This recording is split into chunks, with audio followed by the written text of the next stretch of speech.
Sayang sekali lah. Orang Melayu sendiri pun kelihatan. Saya baru mendengar Profesor Teo Kok Siong cakap, sayang sekali lah yang bangsa Melayu sendiri pun tidak bangga memperjuangkan bahasa Melayu. Memang saya tak nafikan lah. Betul. Memang saya tak nafikan. Dan contoh paling nyata, Parlimen. Tempat kita membuat rang undang-undang. Bercampur aduk. Macam tepung gemak. Bercampur aduk. Bahasa. Bahasa Inggeris ada, bahasa Melayu ada, bercampur. Dengan izin lah, dengan izin lah. Minda tak ada Allah. Kan? Kata Malaysia ni negeri tanah semenanjung tanah Melayu. Negeri Malaysia bahasa kebahasaan adalah bahasa Melayu.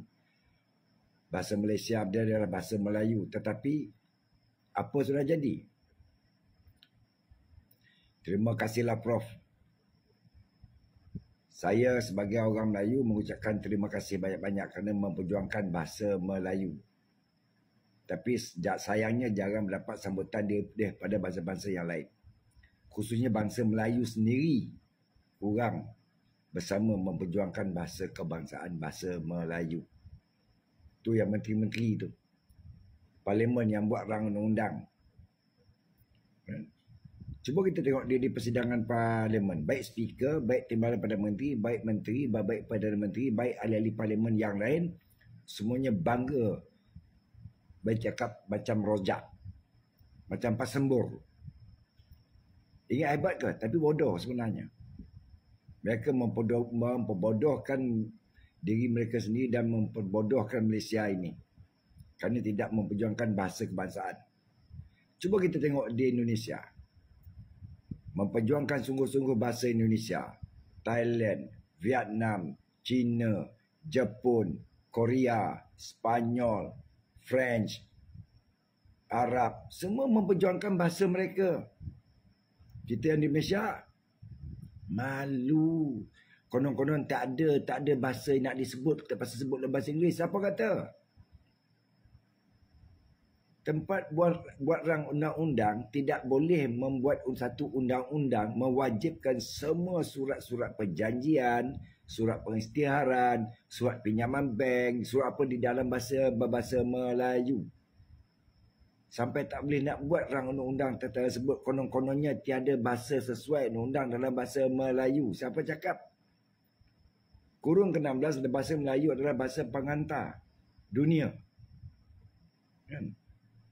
Cuma generasi-generasi yang ada hari ini malu berbahasa Melayu. Sebab apa? Sikap, ego, sombong, bodoh. Kalau kita katakan marah bang. Marah.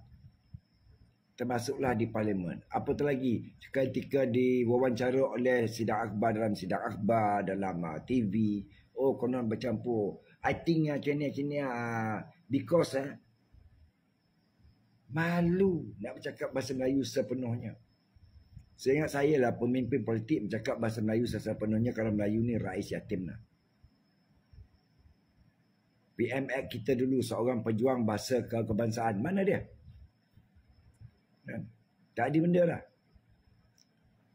Ada di antara sosok-sosok tubuh yang boleh berbahasa Melayu dengan cukup mudah, cukup bagus di Parlimen. Steven Sim, Howard Lee, Anthony Loke, Wee Ka Siong dan beberapa ahli Parlimen keturunan India boleh bercakap bahasa Melayu sepenuhnya dengan bagus. Kenapa tidak amalkan? Yang Melayu-Melayu ni sampai ikut bercakap campur aduk ni dengan izin. Kita ni kan Malaysia memperjuangkan bahasa-bahasa kebangsaan kita. Kenapa harus kita ikuti cara-cara yang tak betul? Sekarang ni kita minta lah Menteri Pendidikan tumpukan bahasa kebangsaan. Sampaikan Menteri Pendidikan pun bercakap bahasa Melayu pun tunggang langgang. Campur aduk. Konon-konon tak ada bahasa yang sesuai untuk dijelaskan. Terpaksa saya sebut bahasa Inggeris. Kan bodoh namanya tu.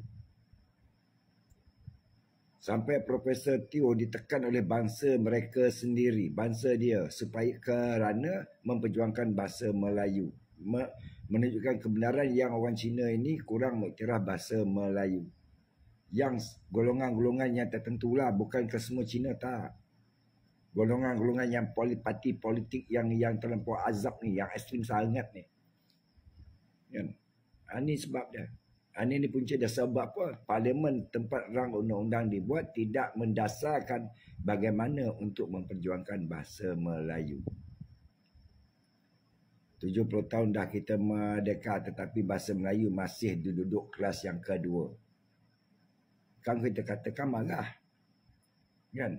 SPM kau tak lulus bahasa kebangsaan, ke semua subjek tu kira tak lulus. Tak layak dapat sejil. Tapi bila Don Ziong memperjuangkan silibus, dia semua senyap. Kan? Fikirlah sendiri. Ya. Ada Perdana Menteri dan menteri-menteri yang atas tu, buatlah perubahan. Perjuangkanlah bahasa kebangsaan dengan sesungguhnya. Haramkan bertutur bahasa lain di parlimen selain daripada bahasa Melayu. Mana ahli parlimen yang tak pandai bertutur bahasa Malaysia dengan baik, letak jawatan. Senang. Simple. Mana nak jadi rakyat Malaysia, bertuturlah bahasa Melayu dengan baik. Kalau tidak, tak perlu. Okey, wallahu a'lam.